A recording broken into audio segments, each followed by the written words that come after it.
Hi everyone, welcome to this Rhino user webinar. I'm Pedro, and today Michael Reder Howard will dive into the development and management of a Rhino plugin built entirely in Python.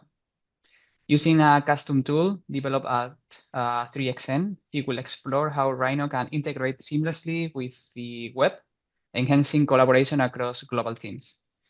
Just a bit about Michael. He's a senior architect at 3XN in Copenhagen, passionate about computation, facade design, and detailing. He uses scripting both in design and to develop in-house digital tools. And as always, after his presentation, we will have a Q&A session to answer all your questions. But now it's your turn, Michael. That's great. Thanks, Pedro. And I was saying to Pedro starting, I'm really excited to talk about this because I feel like, this kind of stuff, this may be something you do in the background and then just kind of sits on a computer that, you don't actually get to explain the how and the why. So thanks everybody for joining. So it's going to start kind of a big picture with an overview. So without going into any of the code, just kind of explaining the reason behind the motivation for why we wanted to make this tool, and then kind of high level, how things work. Then talk a little bit about how we actually manage the plugin. So let's say you have some Python scripts and you want to kind of package them and distribute them as a plugin, maybe just within your organization or maybe to everybody online. Touch a little bit on how you can do that and also where you can go for more resources. And then at the end, using the plugin that we've developed at 3XN as a case study, we'll kind of take certain functions and talk about how they work. And maybe they're kind of you might not have the exact same use case, but hopefully talking through how we solve some of the problems, maybe it can help with even more general problems that you've had or that you want to solve with your plugin if you want to make one. So for the overview, I'm an architect at 3XN here in Copenhagen, and it's an office that has, I think, 5 offices globally. And even within, maybe 150 people in terms of the size of the organization. And we were noticing that knowledge was pretty siloed. And that it was difficult for, people might have great workflows, but it was difficult for people to know how to share those things. So together with a colleague, Ken, we wanted to develop this way of kind of sharing tools and knowledge across the organization. And our goals for that, we wanted to be really low maintenance because we didn't want to have to update it all the time. We wanted it to be updating with new content. We wanted people to be able to share their own tools and workflows there, and we also wanted to use it as kind of a nice Trojan horse for other installations, Grasshopper plugins or Python packages. And we talked about this as a platform for tools. What do we mean by a tool?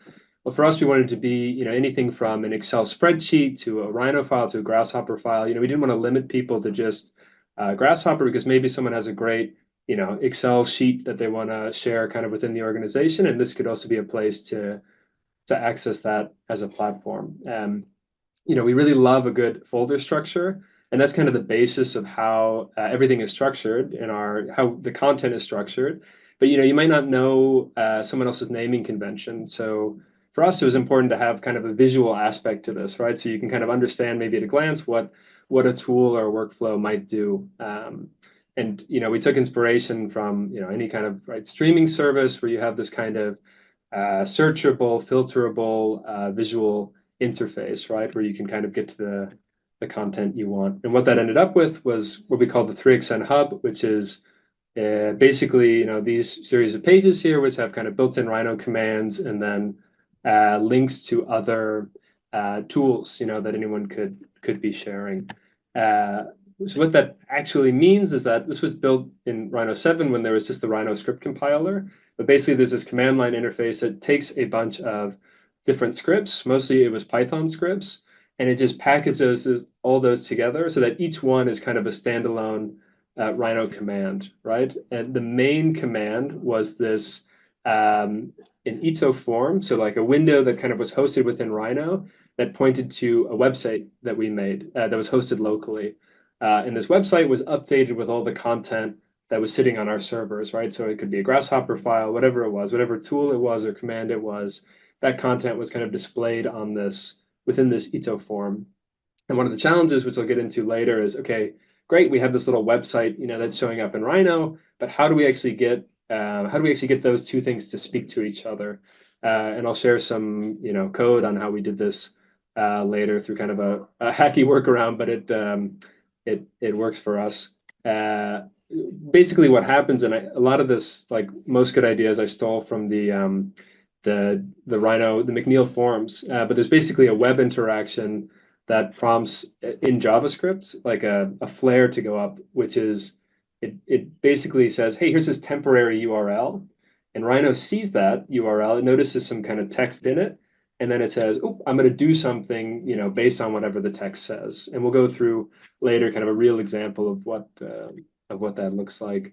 And when it gets that kind of alert and says, oh, there's some text here, it executes a command, and that could be, running kind of another script that is just in Rhino, or it could be opening another application, right? If we want someone to say, hey, what's this PDF that we call a tool, boom, it'll just open in Adobe Acrobat or whatever your default PDF program is. And kind of piggybacking off that, we've also kind of put some hooks in there to work to basically report to a database every time someone runs one of our commands, so that we can kind of see usage statistics. And we'll also go into some detail on this later to show how you could also kind of put these hooks in to track what tools people are using. And we try to make really good friends with our IT in the office, who are great, and basically work with them to have the installation of this plugin just kind of deployed on everyone's machines, right? So that when someone just logs in as a new employee, it should just pop up and kind of prompt you to do the installation. This is also maybe a little outdated now with kind of some of the latest cool updates to the package manager, but it also kind of prompts you for an update. So it checks kind of the latest version of the plugin versus what's available internally, and it'll prompt the user to update if it's not there. Also as a way to update kind of any built-in Grasshopper plugins that we have, because we really wanted this to be, hey, if I share a script, I want anyone in the office to be able to use it and not have to worry about, oh, do I have this plugin installed or something. The script should just work. And so there is this kind of way of just kind of clicking and sharing your scripts. You enter a little description, and then it kind of should be on the platform within a minute. Right. So this is just scrolling through some of the tools that we have and showing some of the web interaction. Right, when you click kind of on this form on the right, that it prompts a response in Rhino. And we had, talking about expectation versus reality, I think Ken and I had kind of expected this to be like, opening day at, I don't know, Disney World or something. And then when we released it, it was like, it might actually only be like me and Ken that are mostly posting things in here. But people weren't really sharing so many tools. But I think what we found is that it worked as basically like a repository for workflows that we had developed or other kind of specialists in the office had developed that were kind of these tried and tested workflows, that then everyone in the organization gets access to, right? Even if not everyone is kind of sharing content, which is okay. We're working on some kind of Hub 2.0, which is a little more streamlined, maybe a little kind of flashier, because we're a bunch of architects who want it to look better. And that's something that we have kind of in the pipeline. But what we were really interested in with this tool with this plugin was making it easier for people to share those workflows and kind of trying to remove some of the barriers, right, to hopefully making some nice architecture. So that is kind of the overview and the why of why we started, what kind of started us on this journey. Now I'll kind of take a step to, let's say you have a bunch of scripts that you want to package as a plugin, right? And I just want to say again that the forum is a really great place, and I post there all the time asking questions, and everyone's quick to respond and really helpful. And if you're working on something, I really encourage you to ask questions there, because it's a really good resource. This is showing in Rhino 7, so we'll show the new way to do it now too, which I think is a little easier. But in Rhino 7, how you would basically what you would use to take a bunch of scripts and kind of package them, make each script a command, and then package it as a plugin. So there was this, I'll just go back really quickly. There was this, it still is in Rhino 8, but there's this command line interface called the Script Compiler. Command line meaning that you can't use your mouse, right? You're kind of typing in order to interact with it. And what it basically allowed you to do was just, reference a bunch of Python scripts or Rhino Visual Basic scripts and say, hey, each one of these I want to be a command. Here you're seeing a list of the commands. Each one is kind of a standalone script. And then you could kind of publish from here, and it would create basically a collection of files that you could then distribute, and that would be your plugin. In terms of kind of the structure of, let's say you have a script or a series of scripts that you want to kind of turn into commands. Something that I found really useful is that, okay, rather than take maybe, maybe I have one script as is shown here. This is some kind of, whatever example code. When possible, I would suggest rather than take everything and just make it one kind of Rhino command as shown here, is to kind of break it up into smaller chunks, right? So the same way as when you're coding, maybe you would write things as kind of standalone functions. I think it takes a little time to maybe have a sense of when it really makes sense. But if you could see yourself kind of using a portion of your code as its own standalone command, I'd recommend kind of making that its own script, its own command, and then you can kind of reference those things across files, and you can also just call them directly within Rhino, right, by typing in whatever that command is. So on the left here is just showing the, basically just one line, the bottom line here of Python to say, okay, how do you call a command in Rhino from your Python script, right? So that's basically what we do a lot in the plugin that we built, is that so we're calling commands, but those commands are actually just other portions of the plugin that were scripts in and of themselves. So Rhino 8 came out, cool. It actually made it a little easier, I think, to package. Maybe the ease is the same, but it looks less intimidating because you have this kind of graphical user interface where you can package everything from the script editor, which is, and this, I just wanted to share the link here. There's some great guides on the Rhino developer website about how you can go through and do this a little more step by step than what I'm going to show now. But it's also under tools, and then you go to you can also just type in script editor. And what this is basically showing is you can either open a project or create a project. I already have one here, and a project is essentially just a plugin. Sorry, I just wanted to pause the video. I'll go back there. And just like that, what's it called? Rhino Script Compiler. Sometimes mix the names up. I think that's right. Where you just had a list of different scripts that each one acted as a command. Similar thing here. Under commands, there's a lot more functionality, but under the commands portion of the plugin here, I'll just click this.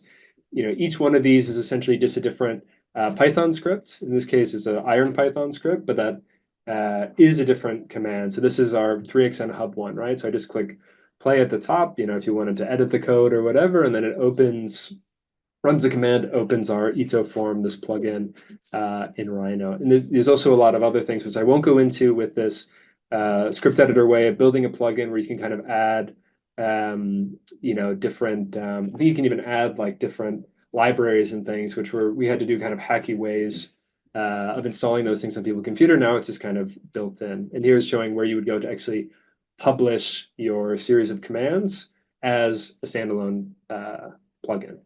And so let's say, you want that to appear on the package manager, which is kind of the suggested way now that everyone should be installing and distributing plugins. One way to do it is to have it show up kind of for everyone, right? So those are like the big plugins, human, things like that. Those are kind of just shared publicly. For the 3xn hub, we wanted it to be just internal, right? Because there's maybe screenshots of projects and things that can't be, shared outside of the office. So, and this was just stolen from the McNeil forum as well of how to do this. But basically, in the advanced options of Rhino, you can see, I've tried to highlight it here. Hopefully, it's not too small on your screen. But there's an option of saying, basically, hey, where should the package manager look for plugins? So one is this kind of public URL, which looks for all the publicly available plugins. But you can also add your own kind of internal URL, right? So it could just be a folder on your server or on your computer that basically has your plugin that you want to share within your organization. And the code on the left here is just, for people to copy paste, showing how you edit that setting in Rhino to add kind of your own, keep still the publicly available one, but then add your own kind of internal source, wherever that plugin is, which is a YAC file.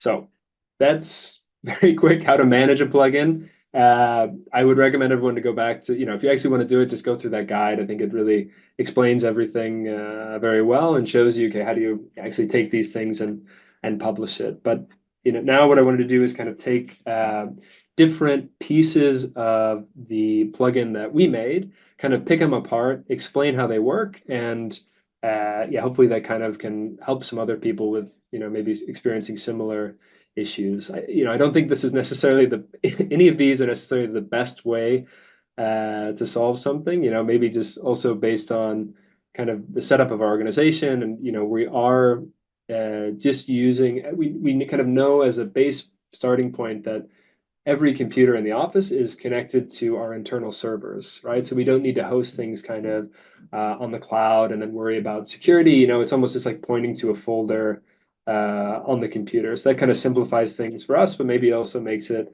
you'd have to tweak things if you wanted to make something that was just going to be shared outside of your organization or your network. And the other thing I wanted to say is that so all of this is done just with Python, right? And kind of managing those scripts from within Rhino. Of course, you could use another code editor if you wanted to, like Visual Studio Code or something to edit your scripts. But then basically, you could do any of this just from the script editor. And there are, of course, other ways. Kind of more maybe I would consider slightly more difficult to get started with. But then you have if you want to do a plugin in C#, for example, right, you can make a Visual Studio project, and then you can do kind of way more than I think you can do with just kind of standalone Python scripts. But we've found some kind of hacky ways to do that because I'm most familiar with Python and happiest coding in Python. That's what I did here, and I think you can actually get a lot of cover a lot of ground with it. So first thing is going to be talking about how we build this website, right? That's hosted within this Ito form. So the Ito form is essentially just a dialog form, right? That's hosted. Rhino is kind of the parent application, right? And it shows up with a little Rhino icon, and then the form kind of exists within that, and then you can kind of layer controls and buttons and things on top of that form. But you could also just have it point to website, which is I think it's called the web viewer, and that's what we do for most of what are the hub, the 3xN hub. But you could also have kind of a searchable list, or you could show a big image that has some kind of step-by-step instructions or whatever. It can be a lot of different things. And for us, that was kind of a using a website was the idea of kind of having that be the user interface was okay. We know we can kind of get things on the web to look good, and there's kind of a lot of resources there for how to do that. And it could also be something where this interface is accessible outside of Rhino, right? In our case, for this hub, maybe it's something that someone would just want to go to on their browser, and that would be a reason to make it kind of this more software agnostic website that could also be hosted within Rhino. So you saw the slide earlier, right, of the Ito form kind of hosting this website. And this is just showing side by side. The one on the left is the Ito form showing, basically a series of tools here, which are summarized with an image and then have kind of a description to them. And on the right, it's just the same thing, but just viewed through a browser, right? So if I was to click on something in the browser, I wouldn't get any of that Rhino functionality that I have when it's hosted in the Ito form, but just showing that it's just a website. And this is, we kind of have a starting skeleton to the website. So we have this, because we want it to be a platform where, hey, I can, click on this Add Tools button and give it some files, and then within 5 minutes, it'll be updated so that anyone who goes to the hub and sees, oh, there's a new tool kind of that's been added, right? The way that we do that is that we have this kind of skeleton of the website where we know these things are changing, right? So maybe there's a header, there's some text, there's some buttons and things that we're not going to need to update with new content. But then there's this big blank portion, right, which is basically going to be, hey, I want my content to be added here dynamically, right?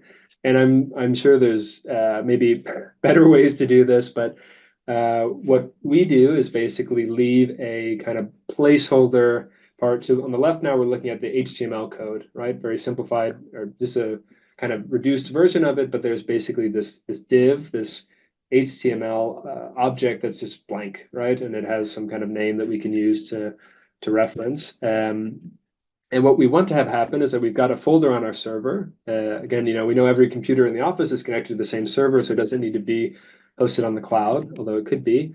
And then there's basically a series of files there. And when we ask people, to add a tool, we ask them to give a name, and then that name is kind of applied to both the example image they give, but also the Rhino file, the Grasshopper file, whatever file that is they upload, so that by the name of the file type, those things can be grouped, right? So that this image and this Grasshopper file, have the same name, and then the script that runs through and updates the website knows to kind of pair those things together from the server and put them on the website as this, this Grasshopper file with this GIF or this nice image associated with it. And the way that we do that is with this Python library called, I think it's called the library, Beautiful Soup. There's a million ways to do this, I'm sure. But basically what it does is it just says we have a Python script that every 5 minutes running on some other computer, a computer that we know isn't going to turn off, or, no one's going to be working on it, but every 5 minutes it goes through and it looks at all the content on the website, and it basically builds the website, or sorry, it looks at all the content on the server and builds the website based on that content, right? So basically just a for loop of saying, hey, if I find something that has this file type that I want, build the HTML objects from that. And it's basically, for me, it's basically just a bunch of trial and error on HTML. Now there's with LLMs and everything, you could probably just ask it to make you a nice, rectangular HTML object that would have an image and whatever you want, but then you just kind of build one manually, tweak that, and then I go through the Beautiful Soup code and have it build it dynamically, if that makes sense, hopefully. So now I wanted to go through a little bit, you saw this slide before of the web interaction. I wanted to go through some code snippets of how this actually works, because it's kind of a hacky way of getting the two to speak to each other, Rhino and our website, but it's worked really well for us. This was also something I stole from the forum. You'll see a theme of me stealing things from the forum, which is why you should also go to the message board. But so we go back to our tools page, right? And we take this tool that's highlighted on the right-hand side here, this particle simulation that my colleague Ken made. And we say, we're basically showing on the left what that HTML object looks like, right? So this was the thing that was built by the Beautiful Soup script.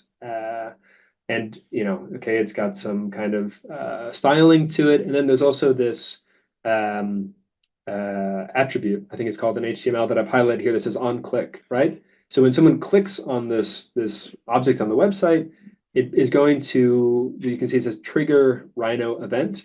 And that's a little function in JavaScript that it's like one line of code that will basically take whatever text is written after that and put that in the URL. So let's say someone clicks on, this tool. You can see the code now on the left, right? So this is, the top is showing that HTML attribute, right? So it's saying trigger Rhino event. That's this JavaScript function down here. And then it's a bunch of text. It says open, and then it says, the file path of our Grasshopper file, right? And all the JavaScript is doing is it's just a function, this trigger Rhino event, that's it's basically just updating the URL of this website. It's replacing it with this text, and it's also including this little. If you remember from that example of the little image of the flare shooting up, it's adding this little text string to it saying "run in Rhino," which is basically just some text that we don't use anywhere else, but that when Rhino sees that text in a URL, it knows, oop, I got to do something now. I have to react to this event. So yeah, that text gets put up, or the URL becomes this text instead. Run in Rhino, open, blah blah blah blah blah. So now we're at kind of the middle part, right? The temporary URL has been shot up in the air, and now it's up to Rhino to kind of react to it. So the ito form, there's a class for it, right? Which, if you don't know,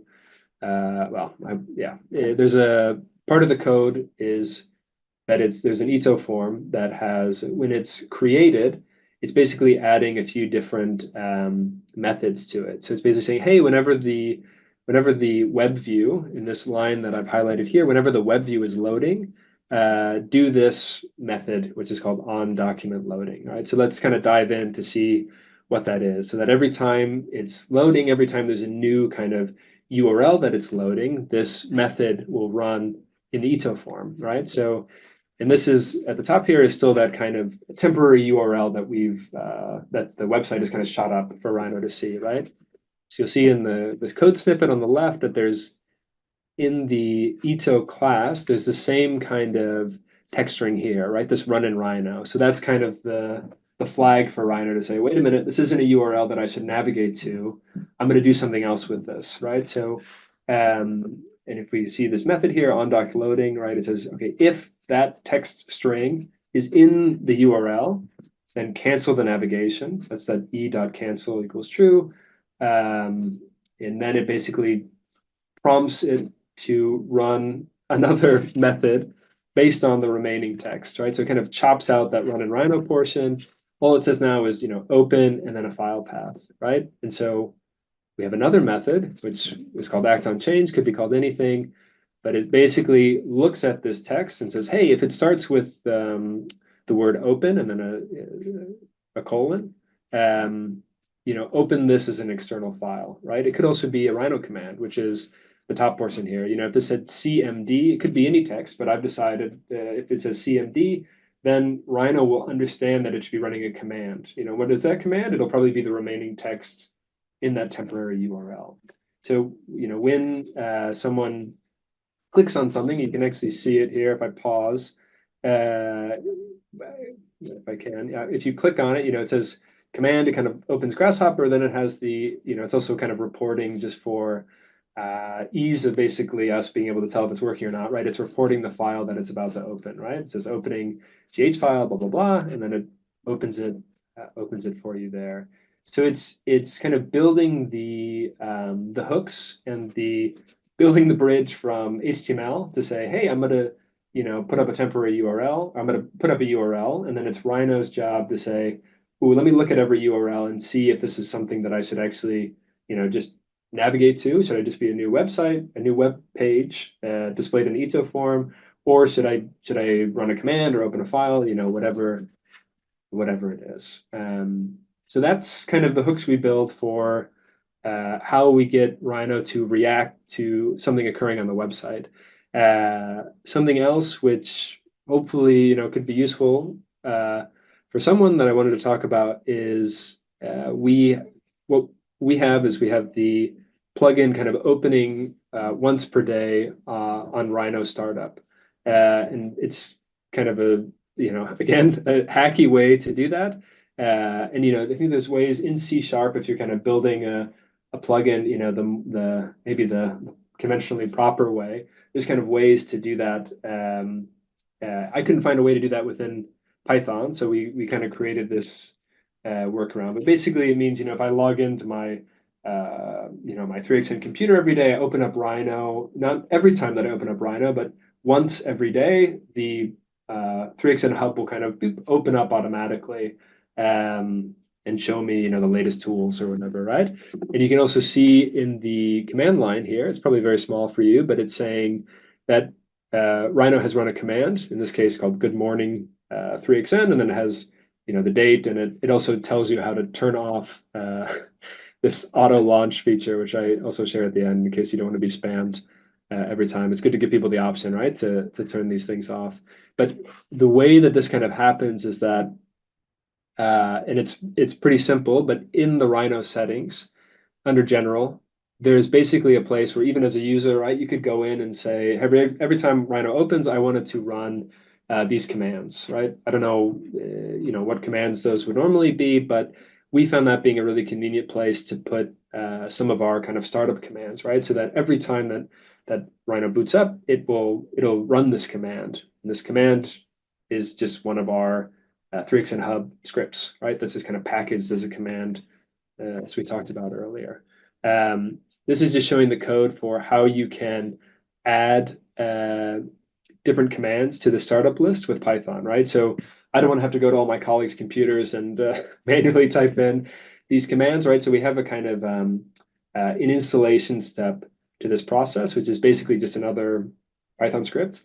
And when we run that, when people install this plugin, and this is why we're working with IT, it's this kind of process that launches automatically if you have Rhino 8 installed.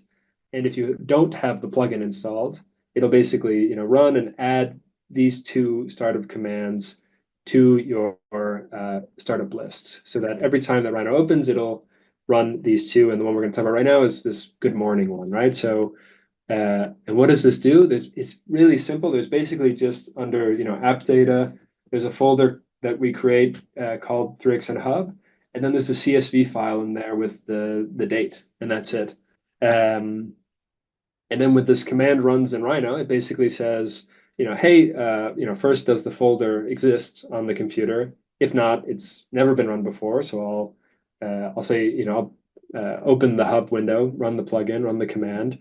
But if it is there, it just compares that date to the current date, right? And if it's yesterday or some day before, then it'll update the CSV and then also give you that kind of pop-up window with our plugin, right? So we can kind of spam people with the plugin. There's also the option to turn it off, right? So if you want to, there's another command that's a part of the plugin where it's showing on the right here, and it's essentially the same thing as the way that you add a command to that startup list, right? Someone could just manually go in and delete it, or they just run the command. It kind of tells them every time it auto opens, it says, hey, you can also turn this off if you want to, and it just strips away the 3xn Hub commands from that startup list.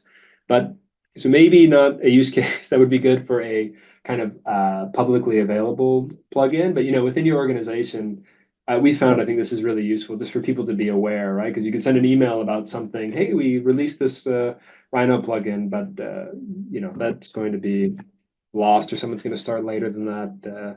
So it's good to kind of pop things up in people's faces if you can do it with a balance of doing it not too much, right? So this is kind of building off the web interaction portion of it now, right? So this is going into a little bit of, okay, let's say we've clicked on something on the website.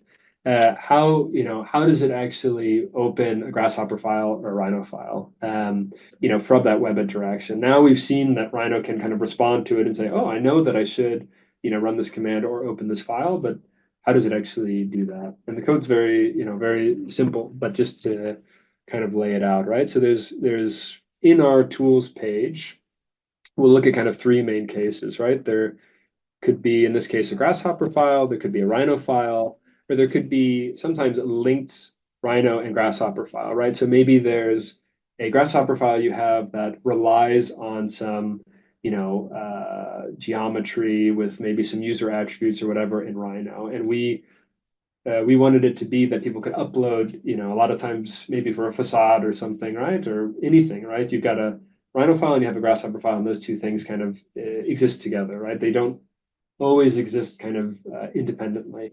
And we wanted to give the option for people to do that. So, first we'll go back to this example we talked about before with the Grasshopper file and just show a little more of the code there, right? So someone's clicked on it, this particle simulator. Rhino knows that it needs to open it.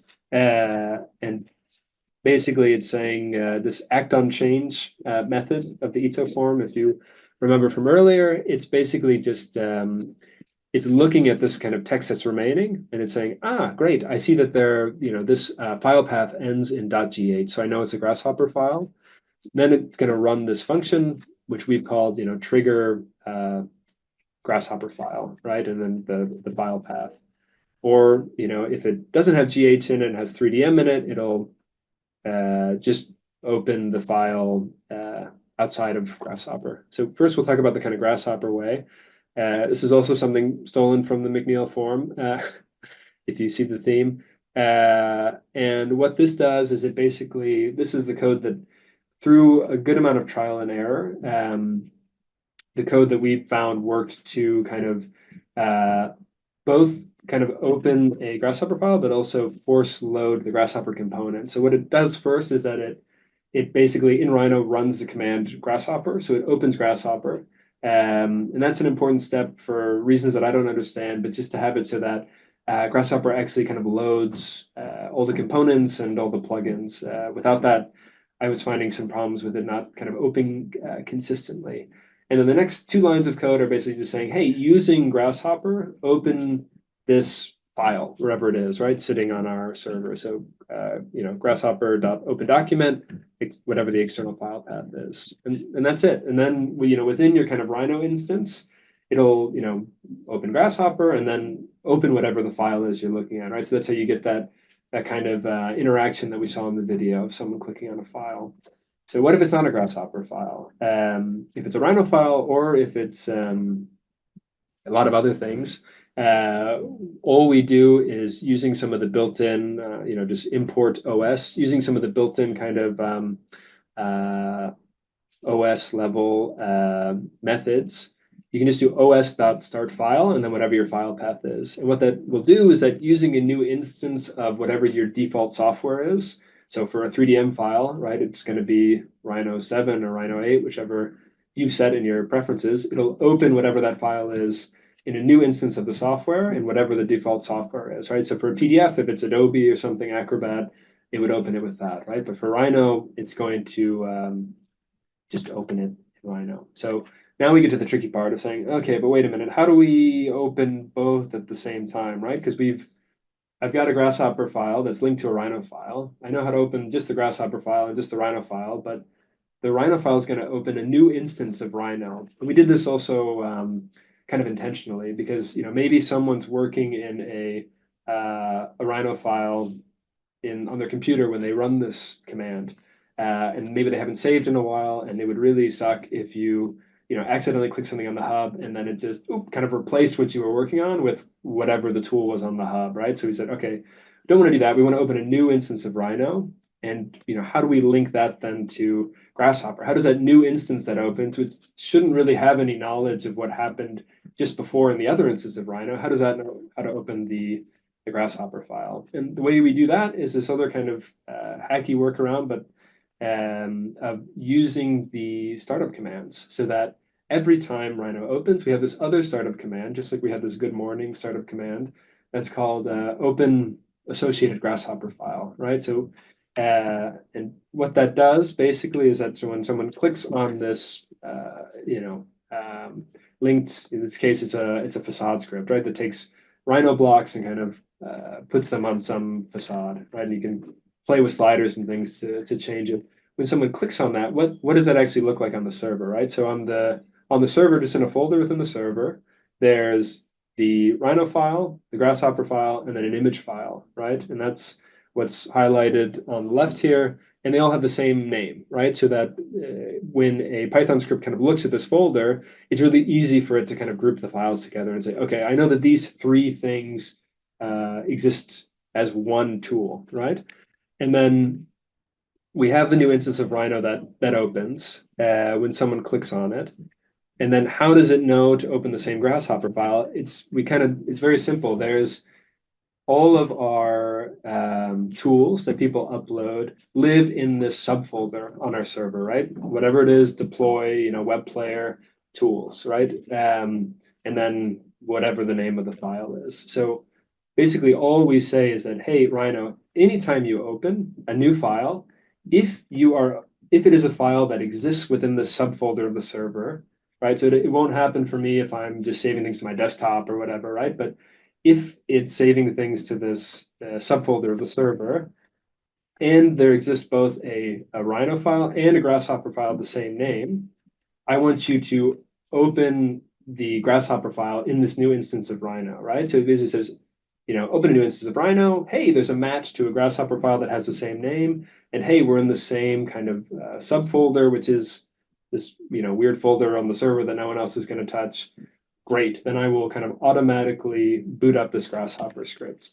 So this is just showing how that works, right? So there's also, there's a little, we made a little spinny dialog box, which is also an ito form, right? To show people that, your click does something. You minimize that original window, and then a new instance of Rhino opens. And I just want to pause it here. You could see if I scroll back, maybe it's too small on your screen, but it basically is doing the open associated Grasshopper file, and then doing the Grasshopper command, and then it's opening that Grasshopper script that's linked to it. So you'll see here, great. Now we have, blocks in Rhino, and they're kind of referenced by this script, and everything's just working happily together. And that was something that was really important to us to kind of, when we were rolling this out, it seemed like a big missing piece. If it was kind of only Rhino files, only Grasshopper files, a lot of the tools we have kind of rely on both. So that was something that was important for us to get up and running. And this is the last thing that we're going to go into is tracking usage and how do you do that, right? Because I think it's kind of fun to know, okay, which commands are being used the most.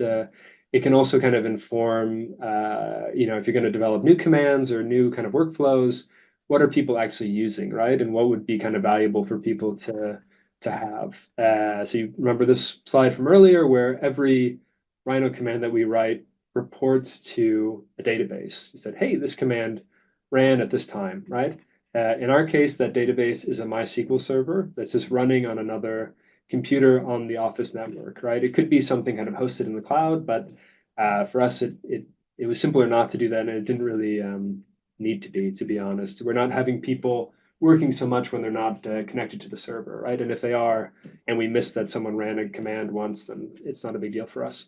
If you did want to account for that, I think it gets significantly more complicated. But we just have a MySQL server running on another computer on the server, and within every single command on the hub, each one of these Python scripts is basically just copy and pasting this chunk of code, which is shown here, and it's just before kind of whatever the script is running that you actually want to do, it basically just looks at another folder, another file on our server, and pulls a function from there that's called log command to MySQL.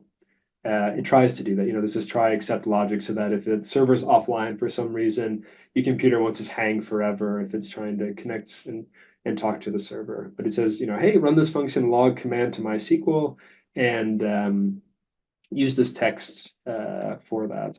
And this, maybe not the best presentation format, but just to have as a resource for people if they scrub back and kind of want to copy the same thing. But it's just to, there's a MySQL DLL that, you can get from the web. And then it's, for us, I'm just hosting that kind of in one place on our server. And that's what's being added as a reference at the top of this file.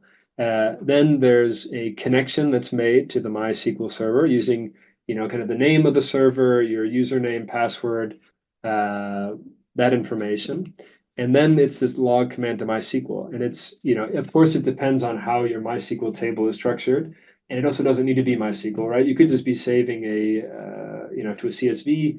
The reason we didn't do that was because we didn't want to have kind of multiple people accessing CSV file at the same time and then having some kind of permission issues. But there's many ways to have a database, right? MySQL is just something that I've used before, so that's why we used it here. And then there's just this query, if you can see my mouse, under if connection that says, hey, insert basically this information about the command name, the user that ran that command, and then the date time, when that was run. And it puts that in a MySQL table. And then, you can make a dashboard in Power BI or whatever you want to kind of show, oh, great, how many people are using it, which commands are being run, and have a sense of kind of the impacts of your tools and maybe what's worth developing going forward. So that's it. Hopefully, not too many code snippets, and hopefully, I know it's a little, we're zooming into something that's maybe these very specific issues that we had, but hopefully that can act as a resource for other people as they're making their own plugins with Python.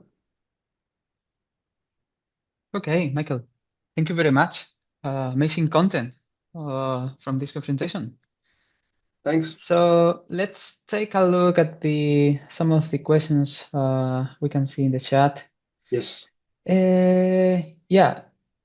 What led you to choose Ito over other technologies like WPF? Yeah, it's a good question.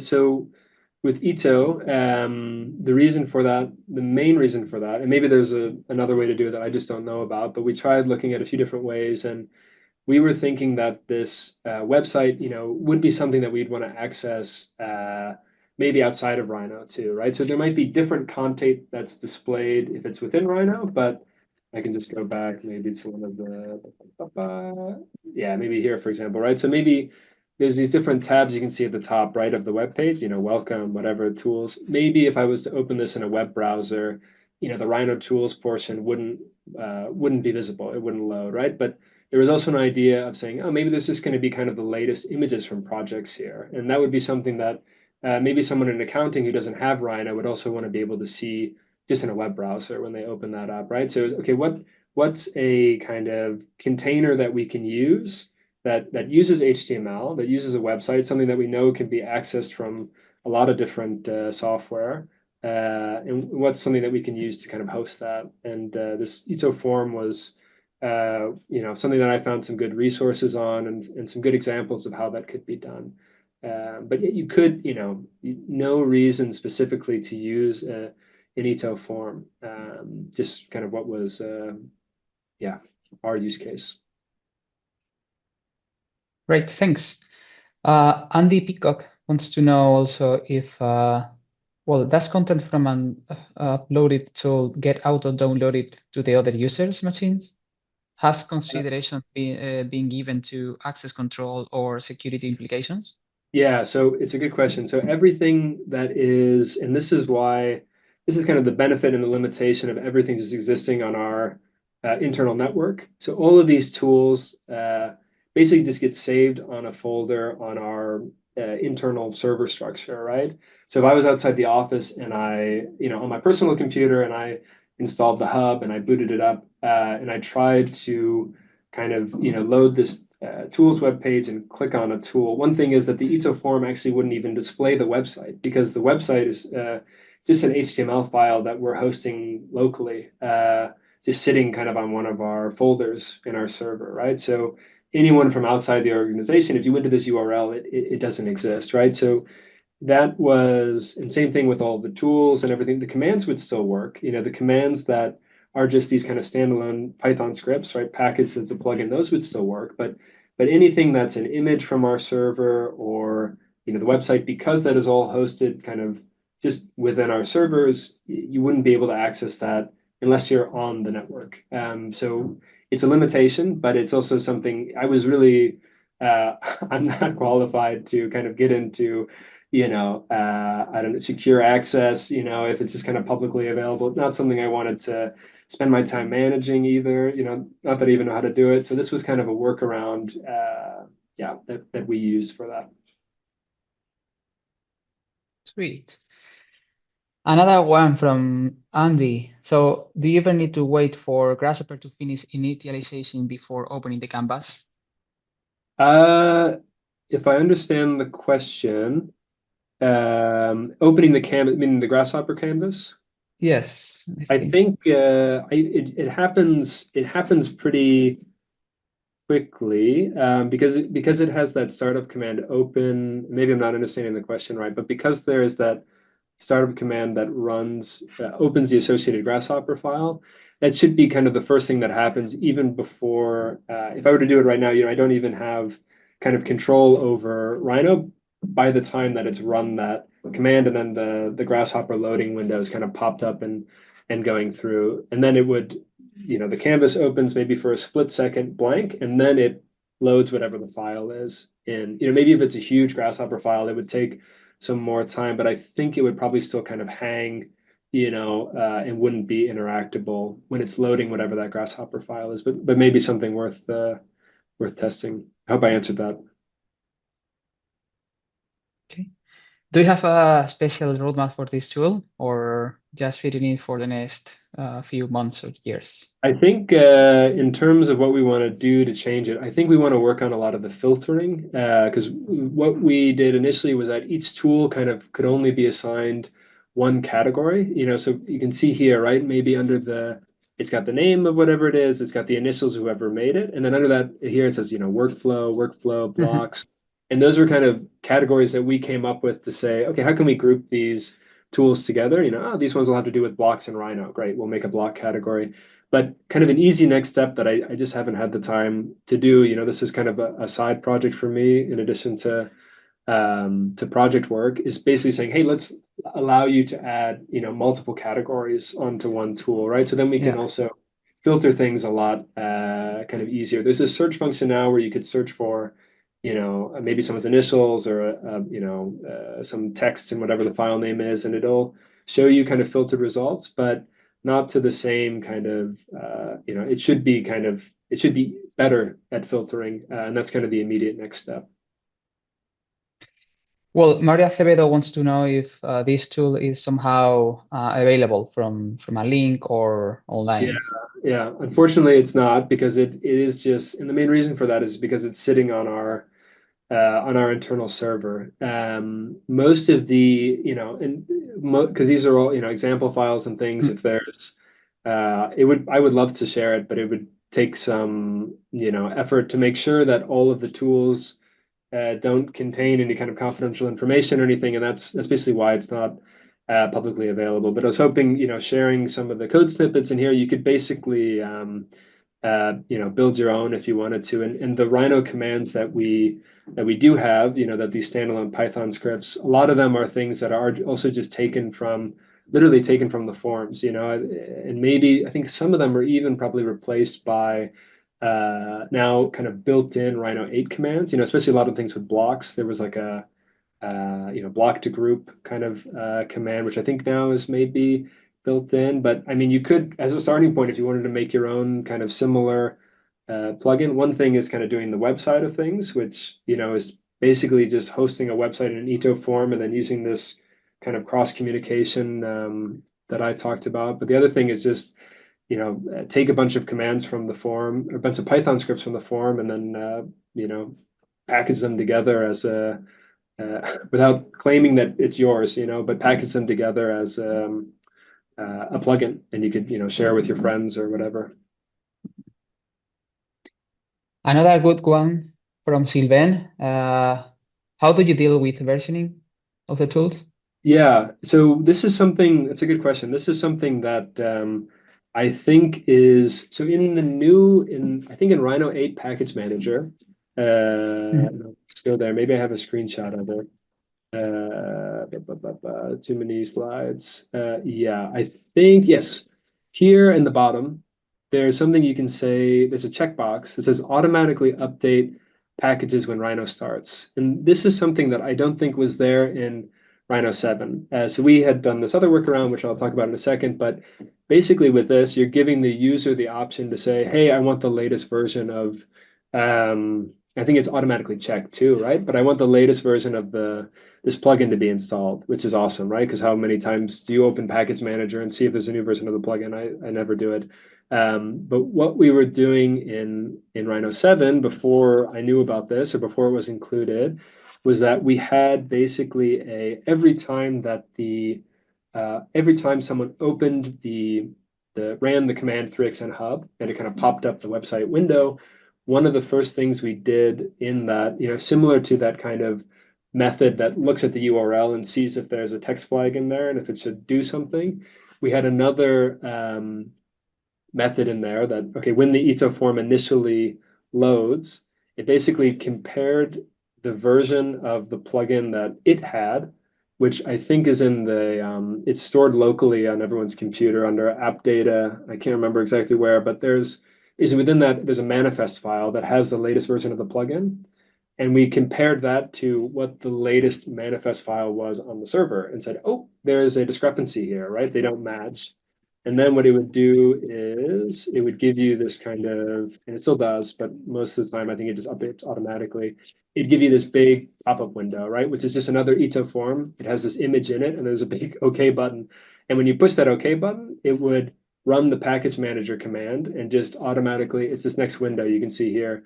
It would have 3xn kind of already in the search bar so that the only plugin you're seeing is ours, because there's no other packages installed called, with anything 3xn. and then you would just update it from there. But so long story short, the new in Rhino 8, there's kind of a built-in functionality to deal with that, but you can also kind of by comparing the local manifest to, and maybe you couldn't do this if it was just publicly available. I'm not sure, but comparing that manifest file to the latest one on the server was how we prompted for updates. And then you could also update Grasshopper plugins and things, but that's also something that is now in the script editor, which is really cool. And I haven't messed around with, to be honest, but I think if you were to go into some of that documentation, there's descriptions of how you can kind of load those, take those things in with your plugin and share those as well, so you don't have to worry about updating a lot of things independently, is my understanding. Okay. Regarding the user data collecting, Iona has a question. How do you make use of it besides statistics? Is there a feedback loop to improve the tools based on particular applications or improvements by individual users? It's a good question. I would say I've used it mostly. I think I'm the only one who looks at it. So it's not like there's an office-wide, meeting or whatever to. It could be, I guess, if people are interested in about it. Maybe people are curious. A lot of people are Rhino users.